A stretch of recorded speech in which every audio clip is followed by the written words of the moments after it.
and Bridgerton is back. Mm-hmm. And I don't know if this season's going to do it for me. I think we think the same. We feel the same. But it's only episodes 1 and 2. So yeah, we got to be patient. I guess give it some time. But my first thought, I was like, isn't Benedict the bisexual one? They've been stuffing this bisexual storyline characteristic down our necks for the last 3 seasons. I was not expecting this very like tame Cinderella-ass story to be his love story. Me either. He's supposed to be a playboy. He's supposed to be out here. With men and women. With men and women. Yeah. I don't understand how he's instantly reformed by someone who's never seen his face. He's never seen their face. Right. I'm very confused by that. Yeah. That character, I feel like, would need a face. Yeah. Right? Like a hoe. Yeah, she should be a little more of a temptress or something. Like, exactly. I don't know. Or he just like can't resist her. You know what I mean? Right. Like, and there's nothing that I'm seeing so far that he like can't resist her besides her personality, which does not match up with a hoe character. A hoe ass man. Yeah. Yeah. So that kind of just threw me. I was just, similarly, I was not expecting this kind of tameness for this wild child that they've been trying to paint for the last like 3 seasons. And still are. And still, he's the rake, right? Yeah. He's like the slut of the ton or whatever they call it. Trying to be open, but I don't know, because it feels already a little predictable, like the whole Cinderella of it all. Girl. Her being right in front of his face, but she has a mask on so he can't recognize. I'm like, I can't. So we've done this a bajillion times. So we all know the end. We know it already. We know what's going to happen. We have to do this for 8 hours, Netflix. I really hope they're going to bring some twists and turns. Y'all who've read the book, don't spoil me. But is there some twists and turns coming? Because, please. I'm trying to hold out, because otherwise I'm like, I know the ending already. I really know how this goes down. Yeah. So this Cinderella story is a little on the nose. Yeah. It's a bit on the nose. And there's nothing this season that they provided for us last season, like differences in scene and set. They are walking through the ton a lot.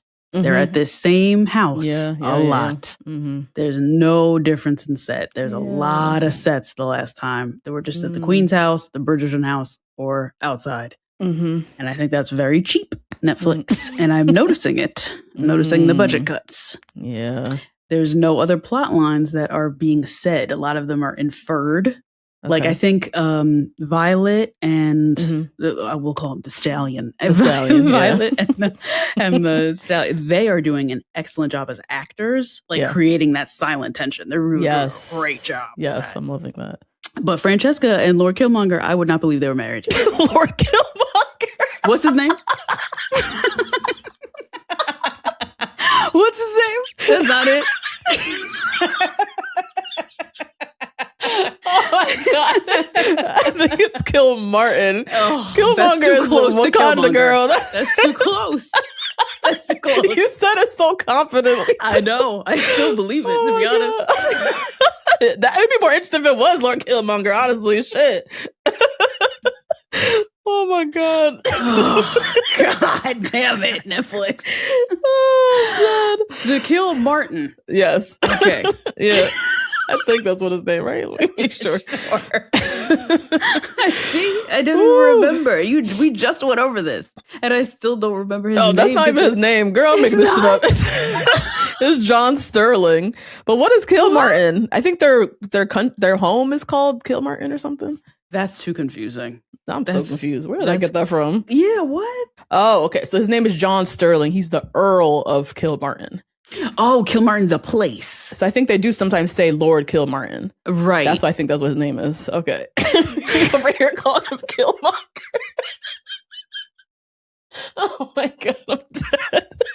He said it so confidently. Oh my god, I love it. You know, like it's Michael B. Jordan's everywhere, and it's just like all the characters running through my brain. Yes. Anyway. So I am interested in them, as you said, but they're not doing a great job writing or acting with any kind of tension to make it seem like they are husband and wife. Yeah. But I think maybe that's their thing. Because remember when we first were introduced to them, all the commentary about them being on the spectrum, that's like kind of part of their love story or something. So maybe that's why it's just like hard to watch them, because we're not getting. Girl, they're not even next to each other. This is so whack. I know. This is whack. It's giving ChatGPT helped us out with the script. It's giving we fired 8 of these writers out of 16. No. Just I feel like there's something really, really missing. And really, really off about this season. I agree. I feel it too. Yeah. Right? Budget's missing, writers are missing, direction is missing. So much is just missing from the season. We got to be hopeful, though. It's only the first 2 episodes, so we have How 6 am I more to supposed go. to watch the rest of it? We have 6 more to go. This cannot be it. So we have to just hold hope, please, Lord. I know. Oh my God. Yeah. Now back to Benedict and this lady in silver. So they kind of sneak out to the courtyard, and she tells him she's, I'm just here for a good time. I'm not looking for a husband. I'm here for vibes. I don't even fit into society. And he's like, oh my God, I feel the same. So he's loving her. She also has a little moment, which I appreciated, where she kind of schools him on how the women, he kind of shits on the women of society, how they just all they care about marriage. Yes. Yeah. All they do is, get dressed up and come to these balls. And she kind of schools him, these women spend hundreds of hours getting ready. Yeah. Going to school, doing all this. Yes, to find a husband or whatever, but really just to simply be noticed by people like you. Yeah. And all you do is talk shit about them. Yeah. And I appreciate that, because I don't think sometimes men really appreciate what the fuck we go through. Absolutely not. Just to be seen. Yeah. Yes. Yeah. Or even the impact that they have by making us invisible. After all of our efforts on top of that. That's why you shouldn't even do it for no man. I know. I had to really sit and think back. I was like, all the hours, honestly, hundreds of hours throughout our 20s. Peacocking out at the club with the highest of heels. My back hurt. It's really just the heels, because the makeup, the hair, and the wardrobe were all just giving for the girls or giving for yourself or whatever. Yeah. But the heels in New York City, in the New subway, York City, girl. Yeah. With our little tiny dresses, because that's courtship. You got to peacock. You got to be noticed by the guys. You got to look hot. We did all of that, and half of us didn't even meet our husbands at the club. No. Waste of time. You met Crunch at work. I met Nate on Hinge. All of that time, bitch, we was out here breaking our backs to be seen. Yeah. By these men that didn't even appreciate it. We didn't. Our guys were at home playing video games. What the fuck they was doing? So annoying. Ugh. Anyways, in talking with him, she figures out that he's Benedict Bridgerton, and he just loves the fact that she didn't even really care or know him. And so he's trying his best to get to know her. She's being very elusive. She still has the mask on. He can't see her face. He also reveals that he tends to be very elusive and shallow, doesn't really let people in because he doesn't really think these women care about him anyways. They just want to get married. And he thinks low of himself as well. He's just a second son, right? That's true. We've seen him say that already. Yeah. But yeah, that's kind of like pretty rich people's complaint always. It's people I can't trust anybody. Me for me. Girl, if you don't sit out somewhere. I'm too pretty, so I can't tell who's genuine. I'm too rich, so I don't know if they love me or my money. Oh my God. Which is annoying, but there is merit to it. There is some merit to it. Can't relate. Can't relate at all. But if you come from, think of a modern day Bridgerton family, or whatever the hell, where everybody knows your last name, and you meet a girl and she's like, oh, you're such and such, whatever. Immediately there's insecurity. Like, okay, now she knows who I am. Does she like me or does she like my last name? Yes. I have mentioned several times on the show that there are weird and sometimes like people in my life that I'm like, oh, you're friends with me because I'm a podcaster. Or you want to be my friend because I'm a podcaster or whatever. Right. Yeah. They discover a little something cool. Now they want to be associated with it. And so immediately it's like, oh God, do you even like me? So I feel it, but it's also like, all right, first world problem, stop. So yeah, he then gives her a little dance lesson, and she like closes her eyes and says, I'm just trying to capture the moment so I can escape here whenever I want to.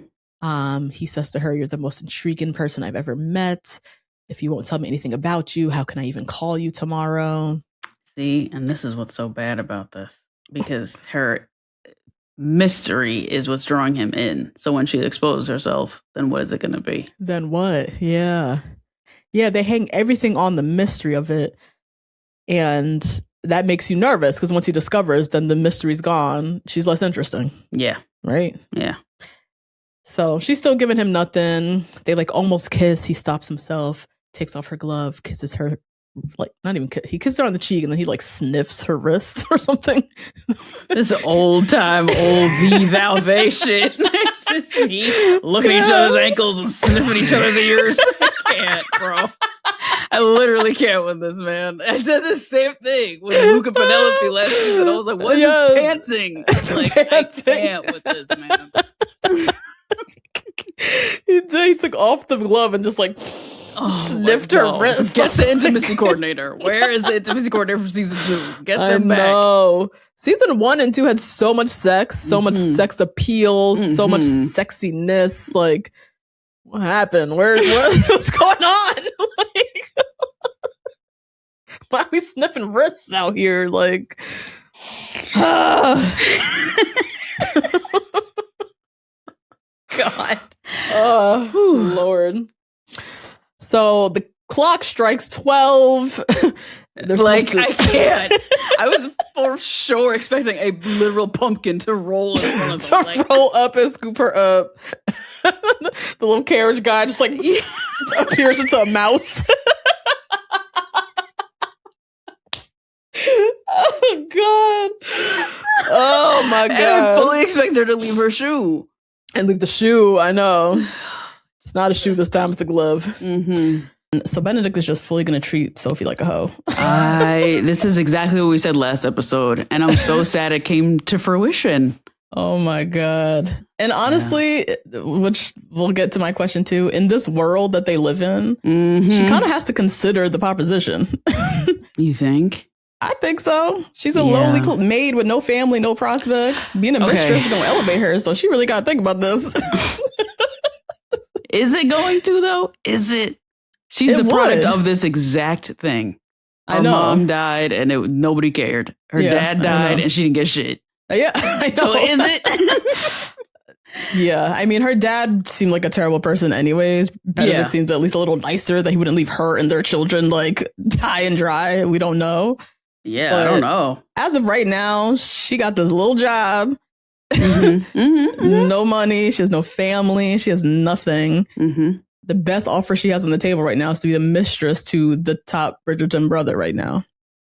It sucks, but I don't know. She got to consider it. I don't know if it would elevate her at all. I think she would still be in secret. I don't think Benedict's any nicer than her dad. I think it would elevate her in the way that like she would have a place to, like, the mistress always she got her own little apartment. She got her own wardrobe. She got to go places with him. We see his friend who has a little side chick. She's looking nice and she looks well fed and well rested. Like, she wouldn't have to be forced to live in like the servants' quarters and live like a servant, She would get a little bit of more quality of life, I guess. Maybe, yeah. A little bit. But yeah, my question for the episode is are there benefits to being a side chick? Ooh, that's a great question. So we'll talk about it. Yeah.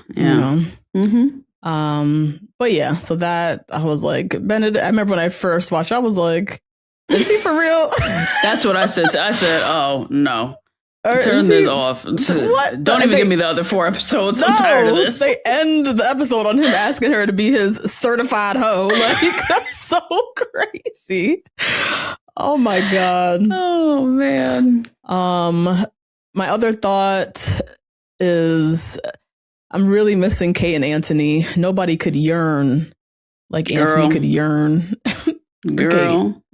Season 2 needs to be studied. The male Same actors. with season 1 though. Renee. Season 1 as well. Yes. He was the same. He was the original one that got us all caught up. That's why we're still here. He was the one that yoked us up, and now we're all Bridgerton fans. So fucking that dude.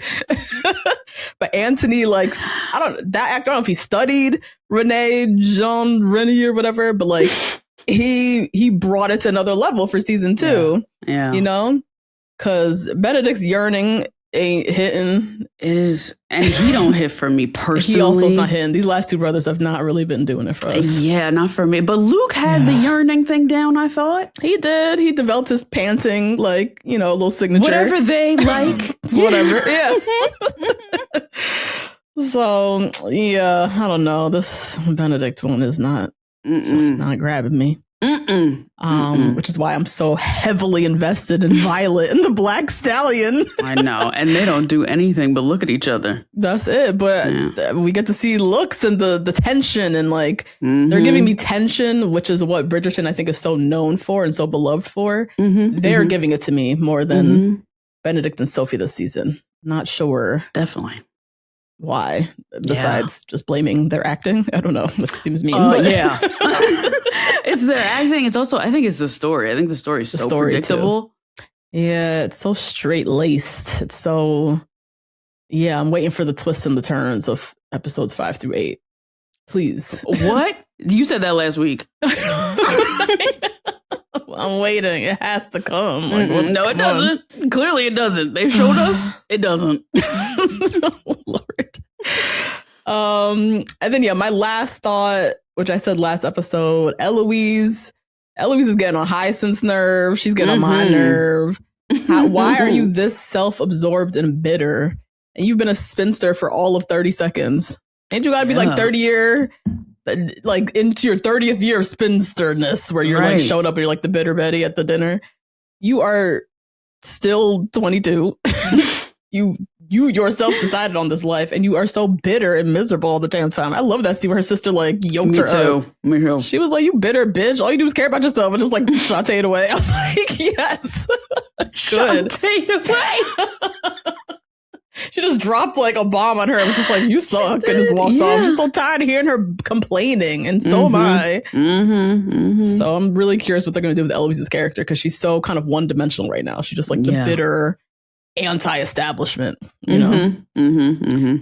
So those are my thoughts. What do you think, friend? What are you excited to chat about?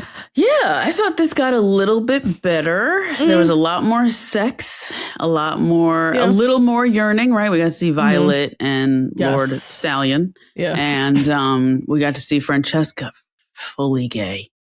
Oh, Francesca. Oh, the cousin is here now. Yeah. And she's so turned off by her husband. Oh, yeah. He's not doing it for her at all. Yeah. Yeah, because she doesn't like men. I was like, damn, maybe she could, maybe she would. No. So that's rough. He seems like a nice guy. That's rough. Yeah, he seems all right. It's kind of boring. I know. Yeah, he's boring, but boring's nice. And then, this my second and last thought. What we said came true. Benedict only likes Sophie because she's a secret. So he needs to keep her a secret all the time. Yeah. Because he breaks all kinds of rules all the time. What's marrying a maid? Right. At this point, you fuck men. Yeah, right. What is that? Like, what's the point of especially when you don't care about the society, you don't care about the ton, you don't care, then marry the maid, who cares? Exactly. You're the spare anyways. Anthony was the one that had to marry someone with, a title. So why don't you just do whatever you want to do? Why do you suddenly care so much that you have to keep her in the closet? Right. It's a good point. Oh, God. Damn. Just tired of like the gaps in storytelling in this. Bridgerton. I'm really tired of this. With his character in particular, they've set him up so much. For 3 seasons, they've painted him in a very certain way. And so the storyline that we're getting for this wild child playboy who doesn't care about anything has become so traditional. Yeah. Overnight. Yeah, literally overnight. Overnight. And it just doesn't seem consistent with his character. You know, if he was really the wild child, he wouldn't give a fuck about any of this. Exactly. He'd be blatantly fucking her in the house. You know what I mean? Exactly. And we don't know anything about Sophie. No, I mean, a little bit of her past. We know her, but we didn't know her before that night. So for him to be changed overnight that night, we've known him for 3 seasons. We've never met her. That just seems like such lazy storytelling to me, right? Yeah. Like, I want to know all the other bitches he's, banged in the past. That weren't doing it for him. What was it that was missing? Because I need at least 2 of them back running into them at the ton. Like, huh? Yeah. Both you men. Who? What? Yeah. And both men. I need that element to come back. But yeah, we don't know about, like, what is it about Sophie? Of all the girls, he's been with so many women and men around society. Something about Sophie is, like, making him suddenly want to act right. Celibate? Yeah, one woman man. Like, what is it? What was missing from those past, rendezvous, those past people? We haven't really gotten into that. So no. Very, very 2-dimensional characters. I don't see anything 3D about these people. And like Daphne, Renee, all these other people. Kate and Anthony. Honestly, I would take Kate's sister. Yeah, let's get her story. Because her husband left her at the altar for her sister. Right. So I'd like to know more about, like, what happened there. What happened to her, yeah.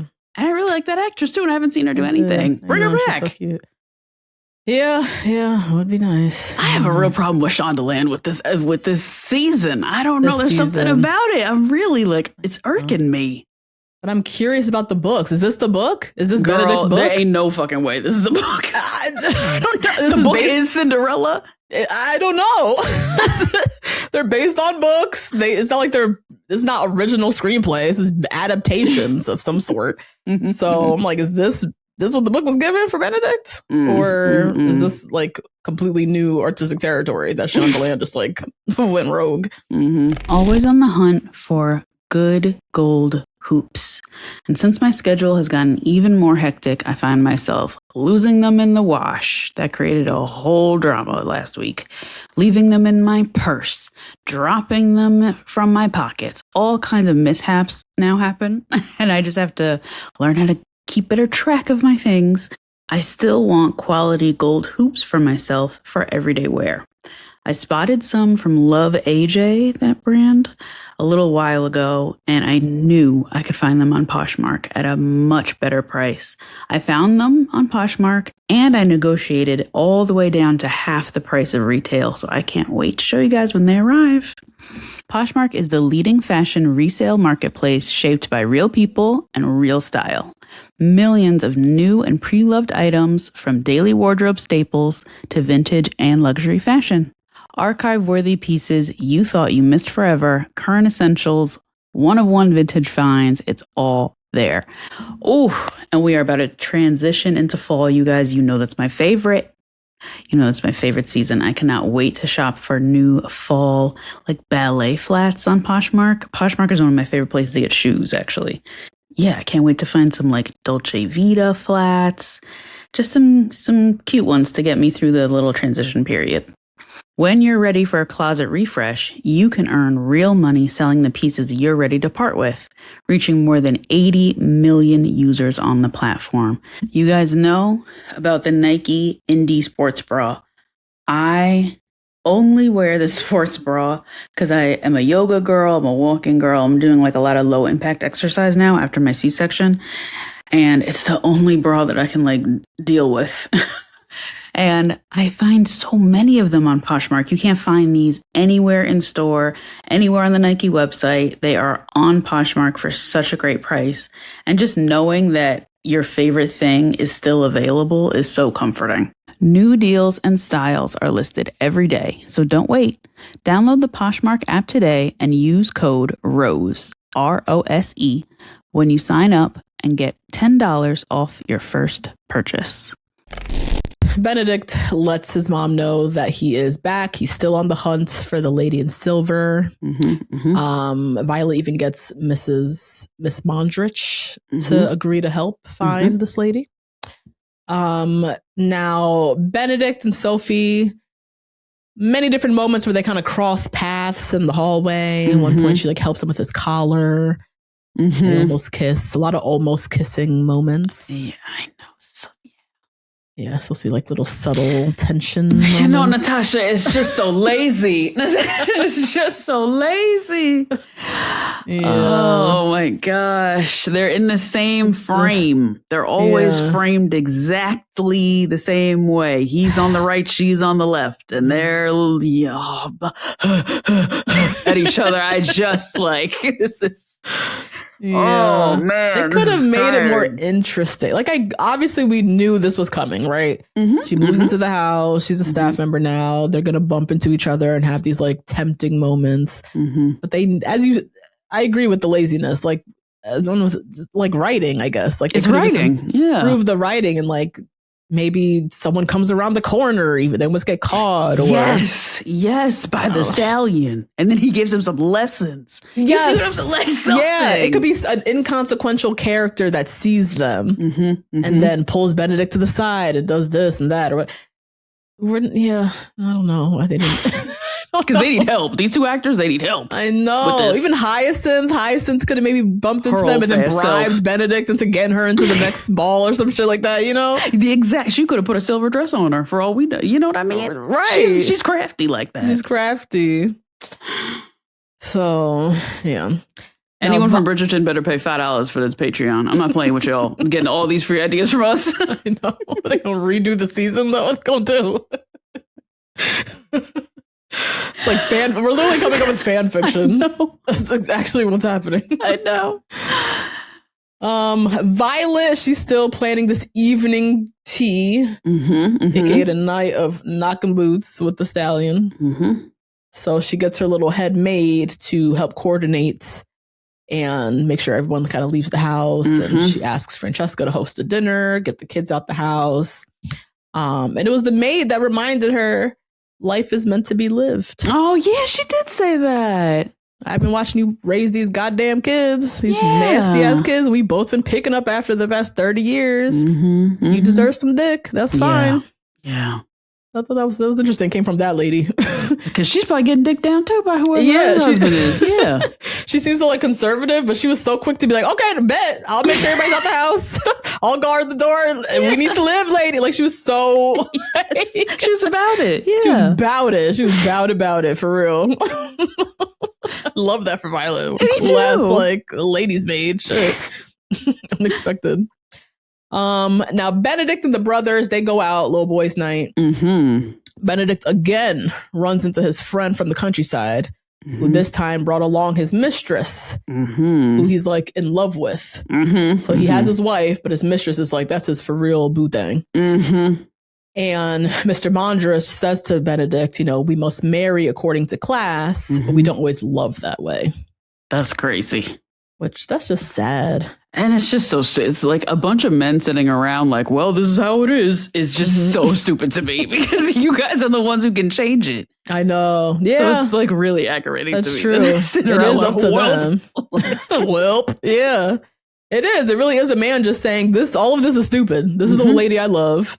What the fuck ever. And give everyone freedom. Now even a woman who are in high stations can marry the fucking horse carriage driver. Right, they're all, they're all eyeing and really secretly have crushes on anyways. Yeah. It really is a man that could break all this down. But so yes, anyways, Benedict kind of peeps that and is like, Now, Violet invites Sophie to tea. She's very intrigued by this Sophie lady. She wants to learn more about how she's so goddamn educated for a maid. And Sophie is very tight-lipped. You know, she's from down the block, honestly. Yeah. She's from the Bedwood house. She's like very much from here. And she is the maid that everybody's like blacklisted and talking about. But yeah, she kind of keeps it very, very tight-lipped. But does share that her week at the cottage with Benedict was, quote, one of the happiest weeks of my life. Damn. That's a lot. That is. Because he was wounded. He depended, like, she got to be like a guest. Yeah. She got to have the lady of the house, right? Yeah. A little week-long romance, kind of. But anyways, Violet decides to hire her permanently. So now she has a permanent position in the house. Benedict and Sophie have another late night run-in. And she tells him how much, she missed the countryside. They almost kiss again. And as she's like running out, he's like, please don't go. I don't want you to go. And then they kind of have this conversation. She's like, I got a job offer and I need this job. Yeah, I need this job. Yeah, I'm going to like die here, man. Like, come on. I need this job. I need this job. Nobody will hire me anywhere else. We need to stop playing around. And he claims he doesn't want to jeopardize things for her, so he's going to pull back or whatever. And then later we see this random scene where she masturbates. That was unnecessary. It was unnecessary, right? And I'm all here for everybody getting theirs. Yeah. But I was like... It didn't further anything. Exactly. She didn't need that scene, right? Francesca needs that scene.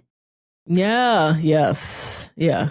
That scene was just more given than out. Sophie. Way more than Sophie. Yeah. Violet needs that scene. Violet absolutely needs that scene. True. Yeah. And if Sophie was going to get that scene, she needed it after she saw him skinny dipping because what she's just doing it. Like the thought of him doing what? Right. To get in this job? What if she masturbated to? Was that Benedict or was this getting this cash money? What was she actually getting turned on by? It's true. Considering the scene that it follows, where she's telling him, I need this job, stop playing with me. Then she goes to masturbate? Like, it's what? given AI. It's given Chat GPT. Oh, Lord. Now, Lady Danbury, she brings Miss Mondrich to the Queen. Her name's also Alice. Alice believes she's found the lady in silver that Benedict is looking for. She says there's a neighbor girl who fits the description. She left town right after the masquerade. That's why nobody could, find her. And the Queen's like, okay, great. And yes, you can be my next lady in waiting, which Alice knew nothing about.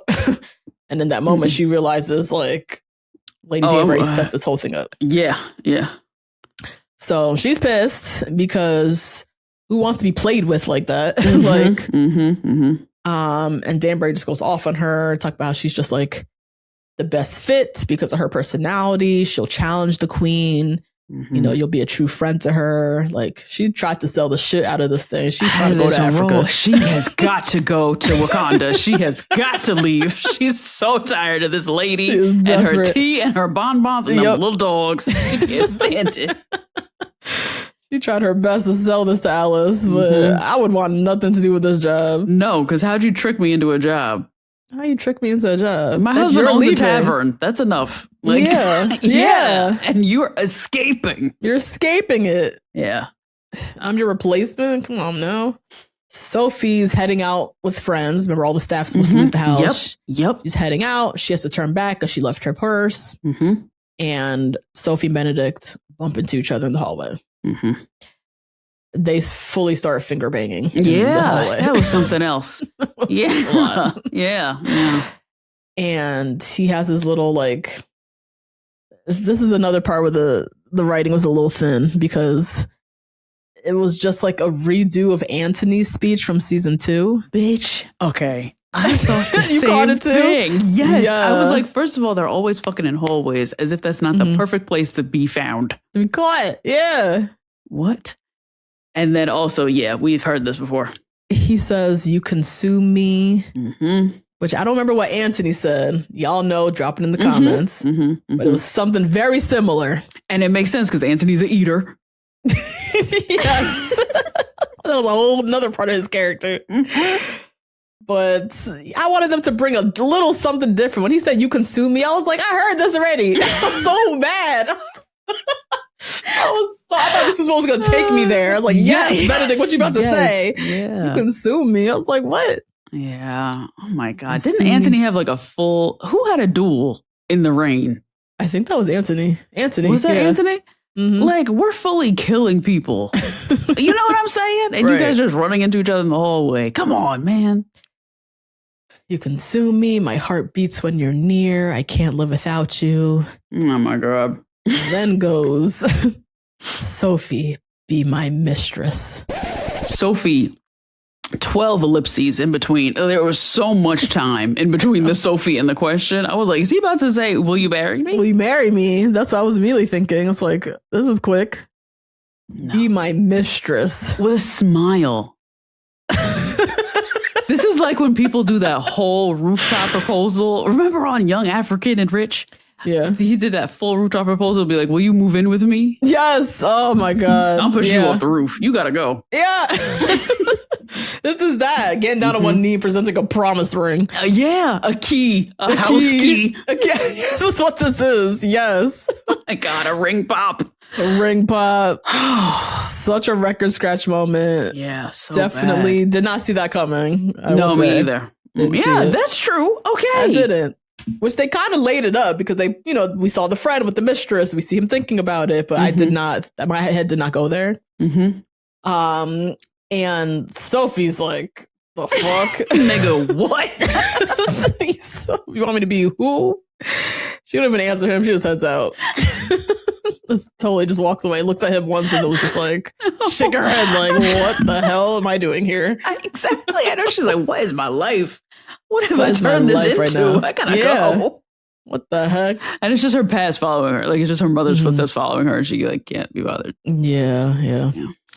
I have a very random would you rather. Oh boy. Okay. Because we have Sophie with a proposition. We have Alice with a new life paths essentially being like offered to them. Would you rather be an Alice or a Sophie? Would you rather be the Queen's lady in waiting? Ooh. Or a Bridgerton mistress? That's only tough because Penelope is a Bridgerton. And she's so gossipy and she would just tell all my business that I am clearly a secret. You know what I mean? Like that's the whole appeal of me. So she'd be gunning for me all the time. But she's being more mindful about what she writes about the Bridgertons though. Now that she is a Bridgerton. Yeah, true. She might not. Yeah, maybe not. Maybe. But so if that's the case, then definitely a Sophie. And an Bridgerton Alice. mistress. Yeah. Because a hired friend is just... That's the worst. That's bad. Talk about pathetic. I'll take a being mistress. Thank you. I think I would definitely choose mistress too. You also get more freedom. You're the Queen's lady in waiting. You're kind of in a prison. Like, yeah, that's what it seems like. That's what it seems like. For Miss Girl. Lady Danbury. Yeah. As good of friends as they are, that's our good Judy from like they're like teenagers or from whatever. Queen Charlotte, those days. Yeah. And she still got to listen and show up and do this and that. And that seems like that you're more in prison than as a mistress. You have a bit more freedom. You have your own man. You could probably have your own man on the side. And you could probably get on a boat and go with him to, wherever, Ireland or somewhere and escape. This lady is in prison, as you said. Right. So, I feel for Alice. Sophie, me too. I have to think about this one, Sophie. It sounds crazy at first, but let's give it a second thought. You ain't got nothing else going for you. Might not be a bad job. A Bridgerton mistress. Might not be bad. Oh my God. Violet, we see she peeps Benedict and Sophie. Like she knows something's going on there. Anyways, at the recital, Sophie and the other like staff, they learn that it's Aminata, her evil stepmom, moved in next door. She's like, oh fuck. She's like runs off. My murderer is here. Literally.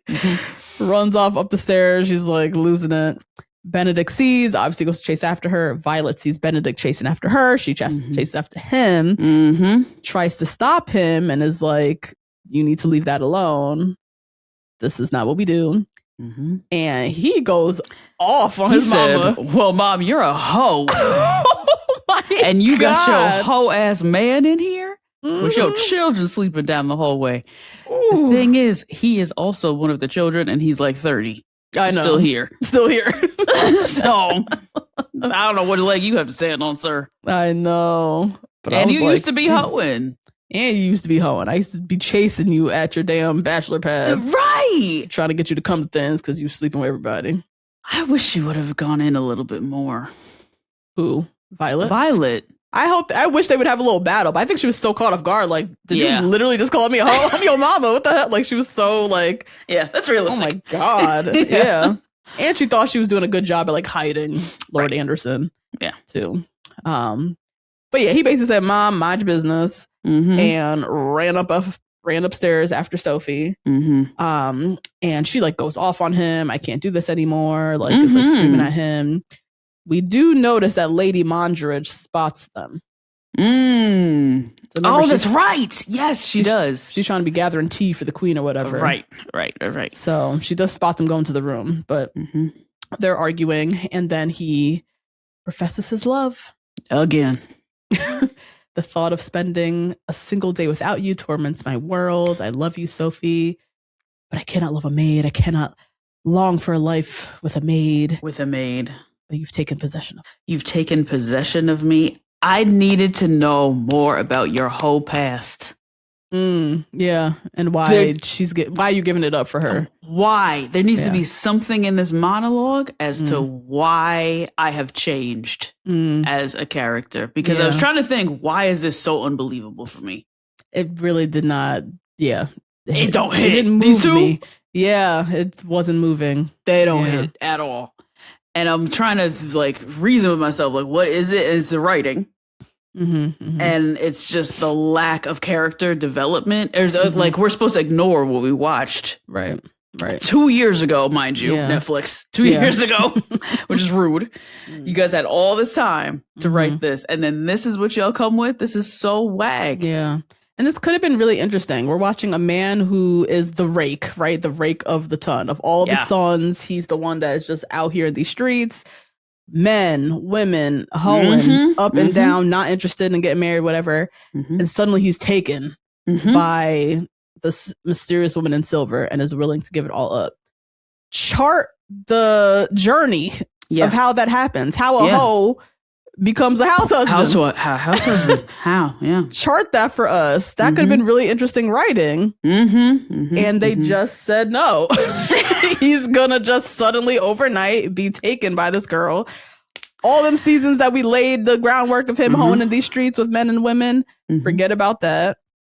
And that's why when we end up with the scene of I love you, Sophie, this whole big profession, we're just not moved.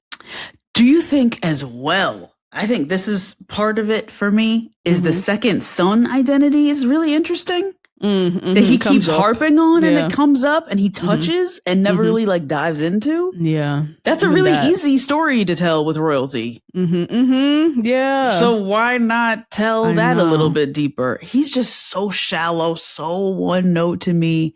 And then he just doesn't do it for me personally.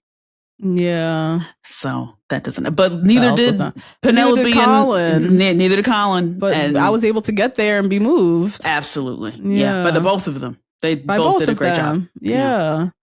And then Anthony, you couldn't tell me he wasn't a certified eater, and he was gay. I know, and he still has my heart. Oh, he still. I know. God. Yeah, I don't. Yeah, they do kind of they dance on the second son thing. Comes up every now and then, but then I don't understand with the writing, because we literally there's a playbook in front of you of fucking Prince Harry. We watched for his whole 20s. He was the rake running the streets. And then suddenly he got taken up with Meghan Markle, and now he's off. Who he's not allowed to be married to. Exactly. She's black. Exactly. And American. She's the maid. Yes. She's the maid. She's Sophie. Right. She's the actress. Like, she's just an actress. Like, she's not even, whatever. Why? Like, we couldn't get some consultant. Well, we don't want to even. We know how they are with producing things, but like, even just like reading the book, or just taking inspiration. Reading the book Spare and taking inspiration from that, and folding more into that Spare identity, and why that made him run the streets the way he did. Right. Yeah. Thinking he's not good enough, or he's not worthy enough because I think it's a worthiness thing. You don't think you're worthy enough to, live this married picket fence life. No one really cares anyways. But But yeah, they just not doing this. Now he's sitting here, I love you, Sophie, I love you, I love you. And I'm just like... I'm supposed to be like taken as well. I'm like shuffling to the bathroom, come back. I'm like, what are they doing now? Like, I'm just not into it. I'm so sorry. I don't know why. Shuffling to the bathroom. Literally. I'm like checking my text messages. Like, I'm not taken up in the way he's presenting these lines. I'm supposed to be taken. I know. And I'm the way I was the past 3 seasons. Exactly. Yeah. So Sophie, of course, says, I love you too. Yeah, and I guess. They kiss. They have ravenous sex, but this is her first time. What? I don't even know why they put that in there. That was so unnecessary. That was so unnecessary because they had sex all night long in like multiple positions. And it was her first time. Are you fucking kidding me? You know where they did that really well? First season with Daphne. How did hers go? It was her first time? It was her first time. Remember he taught her how to have an orgasm like in the tun? In the tun? Huh? Yeah, remember he was like explaining to her like how to do it. Oh. They were getting real nasty freaky first season was a lot of sex. I do remember that. Yeah. And it was a lot she was a virgin. He was a little hoe, man. And he was like teaching her and doing the whole thing. It was like really sexy. He was really, he was like coaching, like teaching her how to have sex, basically. Yeah, in a sexy way. And we got to see the progression of it, of her learning her body and getting to, learn how to have sex with him and all of this. Right. This shit was so stupid. She said, go slow. I heard it can hurt a little bit. And open them legs in a split, bitch. There was a montage of them just moving positions, going this way and that way. And I'm like, but this was your first time? So they fucked that scene up. That was it was comical. Yeah. It was pure comedy watching this. Just lazy writing. Because we could have started this from the cottage. Yes. He could have been talking about how he's a hoe and how these hoes chase him over here. And this is where he usually staffs his hoes. And this is what his hoes usually wear. And she'd have been like, oh my God, I've never had sex. That's so crazy. How do you do it? Yeah. And then they fuck behind the tree. This could have been so good. Yeah, she was hilarious to me. And they really just didn't need to put in that line. It's unnecessary. Because that signaled to us she was a virgin, and we really didn't need that. We could have I could have made believe that she had sex once before or something. I don't care. Or just, that couldn't have been part of the suspense of my belief that I already had to do with the speech. Exactly. Oh, God. Okay. So the next morning, Sophie wakes up in a huff. She's like, we were caught up. How could we? How could we do this? And he just kind of reiterates that he's in love with her and that he'll prove it. And she's like, bitch, I might be pregnant, so I might have to be your mistress. Trash. You lost your virginity and you might be pregnant. This whole thing, too, the tracking of the period and the suspense around the tracking of the period. This is what we came up with, guys. Come on now, writers. What? This is so crazy. Because I was like, wait, is this really how this went down back in the day? You just were a virgin and then you were pregnant? I mean, because you were fucking all night long. You were just going all night and you just don't know. Because you didn't have this. They did. They had like sheepskin condoms and shit back then. They did? Yeah, but it probably felt like a piece of wood. Fucking... I felt like a leg of a chair. Oh no! Ooh. Oh god, man! I was like, "Come on, man! Now we're anticipating a baby now. Now we're supposed to be stressed and in suspense if Sophie's pregnant now. Oh my god, please." So, anyways, we see her tracking her period, and it says like 8 days, which I don't know if she's 8 days away or whatever. I don't know if it's 8 days long. I don't know if it's ovulation day. So she is at like, I don't know what the hell we tracking right now, honestly. But okay. Benedict surprises Sophie, and Sophie had on this horrible, hard front wig to go on this romantic dalliance. I was like, what is this little night wig you put on? Not her night wig. It looks so terrible. No, I know. It was like the hairline was it like was hard. It was a hard front. Hard and just a very unnatural looking hairline. Pulled back. And I'm like, why they put her in this? Yeah, it looked like a hat. Yes. So anyways, he plans this like romantic late night date at a conservatory, like greenhouse situation. I hate these dates, man. I hate them on The Bachelor. I hate them on this. I hate that because it's like, look what I did for you. And I'm like, you didn't do this. You didn't do none of this. Right. These valets and these men out here have been slaving all day. Setting up these fucking fairy lights. Yeah. Oh, God. So he tells her that he told the crab trees that like old couple at the cottage to prepare the house because they can go live there permanently. And he's like, I know I'll travel back and forth between the city and there, but like it's not ideal, but it's better than nothing. We can at least be together.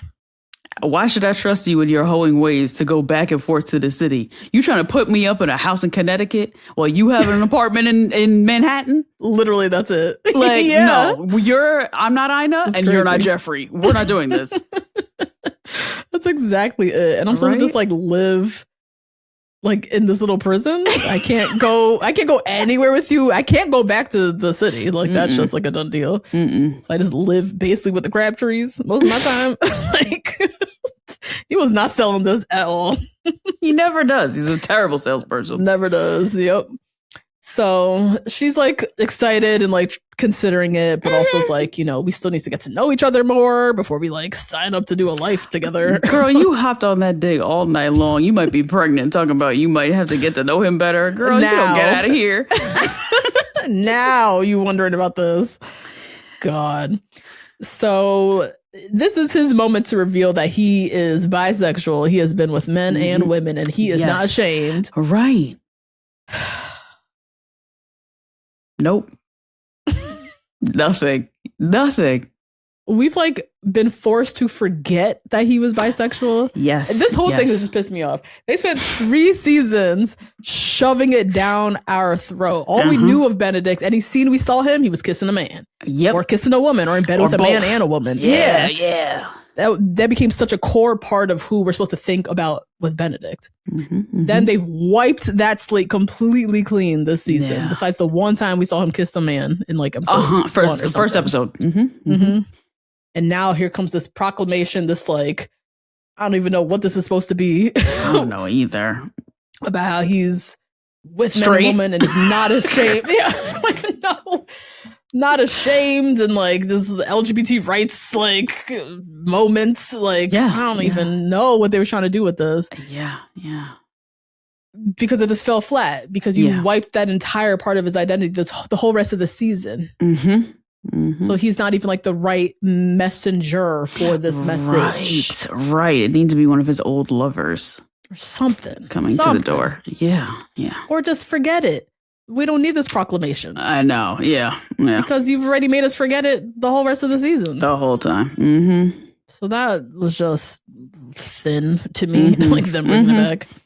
And she asks him, what if you change your mind on me? What if I go live in this cottage? We have kids. And then one day you decide, like, I'm done. I'm going to run off. Great question. And that leads her to reveal that she is quote unquote illegitimate and that her mom was a maid and her dad was a nobleman and like she's literally a product of this exact fucking situation you're trying to put me in. Which that is an interesting part of her story. That we can do something with. We could have been looking at pictures of the mom this whole time. We could have longingly, we could have been thinking about like there could have been more than just a flashback to the dad's funeral. It could have been a letter that he wrote her when she was little that she was rereading. Like we could have had some more arcs, even though these parents are not here. More scenes kind of like painting the parallels between her literal life and this new life that he's trying to set up with her. No, girl, you're just supposed to remember. The audience doesn't remember. Like I was like, oh shit, that's right. Like they're not painting it for us even. Like so yeah, he says, look, I may never be able to make you my wife, Just starting with that, I'm like, okay, I'm gonna head out. This is like when Carl went to Sierra and he was like, I got weak dick and I'm white and I know you don't want either of those things, but I have a crush on you. All right. Just led with the worst. Oh, God. So yeah, I might not be able to make you my wife, but I will be bound to you in every other way that counts. Our children will feel our love. So absurd. We will be a family. And her big question is like, well, what about your family? Like, right. They're not going to accept this. No way, no how. And he's like, all right, well, I'll work on them. You haven't been working on them this whole time. You just been setting up this little gondola that I'm supposed to lay and fuck you in again with my hard front wig on. No. Hard front. Oh my God. God. That's true. He's not like, he's moving very unrealistically too. Like, you contacted the Crabtrees to set up shop because you're about to move a whole bitch in who might be pregnant. But you haven't been working on your mama about how she gonna approve of this? Oh, you just called a hoe. Oh, you just called a full asshole to her face. Horrible. So now we're working backwards. Now you're gonna work on the family? And I would have liked to see a snapshot back to her father talking to her mother about how it's okay. Yes. We're gonna have this child legitimately. It's fine. I love her. Blah, blah, blah, blah. Yeah, some more flashbacks of her mom. Her mom and the dynamic with her like nobleman father. Yep. Nice. Yep. This is a thought that I had and I have to get it out now. Why is it so obsessive with like society producing an heir, doing all of this, but Cantony can happen? So that lady literally stole her sister's husband at her wedding. Right. Yeah. Why is that allowed? Why was that okay? Yeah. And not like marrying someone who works in the house. That's worse than stealing your sister's man. I guess because he's a Viscount, which is like so high up. And so regardless of it being messy, he still married someone with status. Okay. And he chose her. He's still the man with the power. Got you. Okay. So regardless of it being messy, he's a Viscount. They're not going to question him. Oh, right. He's the first son. He's the first son too. Okay. Like it was a big deal for him to find someone to get married. So they're like, whatever, he can do whatever he wants. Wow. Even if it is stealing somebody, like the sister. Yeah, even if it's messy as hell, it's like, whatever. Okay. That was great television. It was fabulous. Fantastic. But now I'm like, I'm supposed to spend my belief like this. Like he can't marry this lady. This is too much though. Marrying a maid is like a lot. Yeah. Okay. But yeah, we got a little bit of sympathy for the mom, but then she's like obsessed with Sophie. She's like, but she's the worst. I know. Rosamund's new boo, like his family can never learn that you were raised with a bastard child and she's a stain on our name and like just so over the top. I'm like, little Sophie. That's why it feels like it's not a love match with old boy because she's a piece of her mother, right? Who is the real love of that guy's life. Right. Yeah. That's what that feels like, right? That's what it is. Yeah. That's why she's so resentful of Sophie. Right. Yeah, that's true. So then stupid ass Posey in that moment is like, well, she's going to America, so don't worry. It's okay. Well, she doesn't know any better. She's just so fruity. Naive. She's so naive. Oh my God. Then we end the episode. So Francesca, Michaela, they do the little like Scottish celebration of life. Everyone says nice things. They're dancing, all of that. When Michaela was like, let's perform this Scottish Highland dance. I'm like, just seeing this black woman dance this like traditional Scottish dance, talk about the dance of my people. I was like, what? I know. I was doing too much. That was a little bit. I usually don't care about the black people in these like period pieces. But having her talk about my traditional Scottish dance, I was like, we're not doing that. See, and I was hoping they would go to the Mondrich's club after. That was part of the happiness. Like, let's have a cheers to him. And then next thing you know, they lap dance on each other. Next thing you know, they scissoring. That's what I was hoping for. God. But no, here we are doing this. So Francesca gives a nice little speech about Killmonger, how she's always felt out of place. Then you meet someone who just like, understands you completely. Yeah. He was her truest friend. And something about her speech like struck something in Benedict. So now he like runs off. And Violet tells him like, my grandmother's ring is in the desk or something like that. So giving her full blessing, basically. Yeah. So yeah, we see Benedict like riding off to chase Sophie. Meanwhile, we see Sophie like packing her bags. Benedict, he's like in his room and he's like, he's in his room. He finds her necklace on the ground and it like makes him flash back to the Lady in Silver. Yep. And all this is how we know. All the drawings, it all comes back to him. She was also wearing a necklace, and it was the necklace of Sophie's. Never mind her lips, her eyes. Never mind her face, her girl. Full face. The necklace is what gave it away. So he's running around. Learns that she's supposed to be going to the Americas. Still running around trying to find her. And then we also see at the very last minute, the evil stepmom has Sophie arrested. So she's toting around in jail like Jam in the Challenge and Traitors. Yes, in that little cage. In the cage. Oh my God. So she gets locked up and she's like, let me call my homeboy Alfie. And the guard was like, boo, that servant friend ain't gonna help you much here. You got anybody else? I love how real he was. He was like, no. Yeah. That's your phone call? That's your phone call. Let's find somebody else. And she didn't say the Bridgertons. I was so annoyed again. I'm like, I know. That was for no reason. That was for no reason. Violet wants to help you. Benedict is in love with you. You have an in. You have an in with the Bridgertons. Come on. And that could have been so romantic too. Yeah. That would have been an out of like a crazy gesture for him to do. Yes. Then I would have bought it. Yeah. Okay. You know, I would have been in. Now right? You would have been in. Yeah. You know? Oh my God. This is why like Cinderella's story, this isn't a trope. Cinderella's story is not a trope. It's a story. So adapting it to real life and not making it a trope, making it literally the guideline for the entire season. That's why it's detrimental to this character, because she's supposed to be much more three-dimensional. Yeah, she's supposed to be smarter. Cinderella, yeah. Yeah. Cinderella's two-dimensional. You know what I watched the other day? Do you remember the movie Ever After? Yes. With Drew Barrymore. It's like based loosely on Cinderella as well.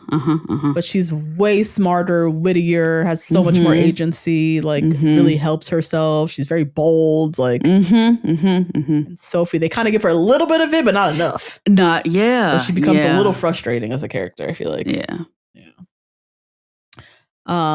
So yeah, Benedict just apologizes to her for everything, asking her to be a mistress, declares his love again. She declares her love, and then they hit that bath. Ooh, look, there's a bathtub in the middle of the room. How did we get here? Why is there a bathtub in the middle of the room and no other plumbing? Like, I didn't see a sink. I didn't see nothing else besides a bathtub in the middle of the room. Big old clawfoot brass bathtub. I was like, is this the Four Seasons Aruba? So wild. Sophie asks for Penelope's help breaking into the Penwood house. So Eloise arranges tea with Candy Burris, who is wearing a heinous outfit. They just get uglier and uglier and uglier. And the pink is so nasty. The pink isn't even like a rich, nice pink. No, it's magenta. It's a muted magenta. It's so bad. It's almost like mauve. Like, it's so bad. Terrible. Oh, I love it. Love it. But yeah, Candy thinks she's there. She thinks Eloise is there because she's like finally given into the marriage mania and is like, let's talk marriage. Let's talk about it. Yeah. And it's talking about love and the power of love to like change your life. And because she's all in love now, she's found her love match. We haven't seen that nigga no way. So haven't seen him, but anyway, that's what she claims. And Eloise still just doesn't care. I know.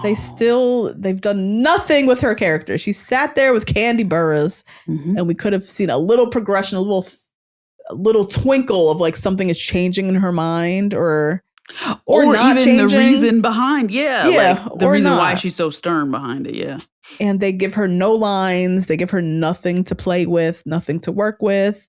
Nope. As the audience, we are seeing still zero development of Eloise. Mm-hmm. Yep. Meanwhile, Sophie and her homeboy, they go hunting for the will. They find run around. Mm-hmm. They do find it. Turns out her evil stepmom was getting $4,000 every year she housed Sophie. Mm-hmm. And her dad did leave an equal portion dowry for her. Mm-hmm. So her stepmom, she's the thief. Yeah. She'd been embezzling this money. Yeah. And making bank off of Sophie all these years. Mm-hmm. Now, let's see. Benedict and Violet have a little moment. Here he come his foolishness. Can I do life in the countryside? Oh my God. Can I do this? Yeah. You're doing all of this? All of this? And now you wondering? He's like a walking red flag, but we're supposed to like love Benedict. I don't want this for my daughter. Like, I know. Yeah, that too. Like we're supposed to like him. I forgot about that. We're supposed to believe. We're supposed to believe. Yeah. That he's putting down his whole ways to go settle. And then we get these moments where he's like, should I? Can I? We have Violet being like, you know you can't commit to shit. Like they keep giving us these like hints that he actually ain't shit. Yeah. But we're supposed to trust and believe nonetheless, you know? Yeah, yeah. Oh boy. Which is very frustrating because we've yet to have like a moment where Benedict from his own mouth, him, not through Violet, not through anybody else, he expresses clearly what changed, why he's given up all this ass, male and female ass, to sit here with Sophie, potentially in the fucking countryside. With nobody. With that old couple. With them at the Crabtrees. We still haven't gotten just one moment for us to really understand how he got here. Yeah. Oh, man. And then we're supposed to give away, from what I'm feeling, my dear Sophie, my delicate flower, Sophie with her delicate feelings. And all she wants to do is work and just like have a nice little life and walk around and buy apples. She doesn't want to do any of this. And we're supposed to sell her off to this guy who we don't believe anything he says. Right.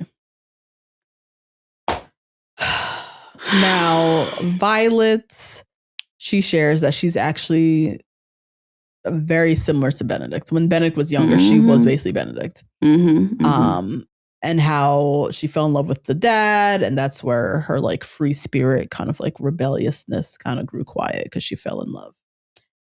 I kind of wish we knew this about Violet a little earlier. Yeah. That made her more interesting to me. Yeah. But she was like, you know, Antony's like your father. You're like me. I was a wild child like you. Yeah. Like, oh, and like, what does that mean?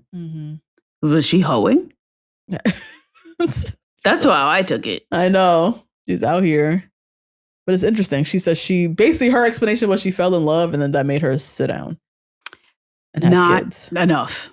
Which I also wanted to hear a little bit more about, I guess. Yeah. No. But that's the same explanation they're giving us for Benedict. Right. Benedict fell in love and now he's ready to sit down. Yeah. Like, it's so much worse for him too, because he fell in love with somebody he didn't even know their name, no nothing. Yeah. He just fell in love with like a silhouette. Yeah. Oof. Yeah. Damn, y'all. We're trying, but this really is not. It's not. Yeah, I want a little bit. Like, cut all the scenes with Hyacinth and Eloise. Cut all that out. Anything with Eloise, just cut that whole shit out. Just get her. Yeah, they should have put her somewhere. They should have put her. She should have been off traveling with Cantony or something. Yeah. And give me this depth on Benedict and Violet. And Violet. Sophie. Yeah. And if we have to dig into Hyacinth because we have to be primed for whatever her book is, maybe she's next or some shit like that. I would love for her to be friends with Posey. They seem like they'd be cute together. Cute little buddies. Sneaky. Yeah. Climbing out of windows and shit, you know? Yeah. Eager about the marriage mart. So anyways, we just kind of hear this about Violet. And that's the explanation we give for... That's the explanation we get for Benedict. He's just in love now. He's ready to settle down. That's it. Because Violet went through it. So it's fine.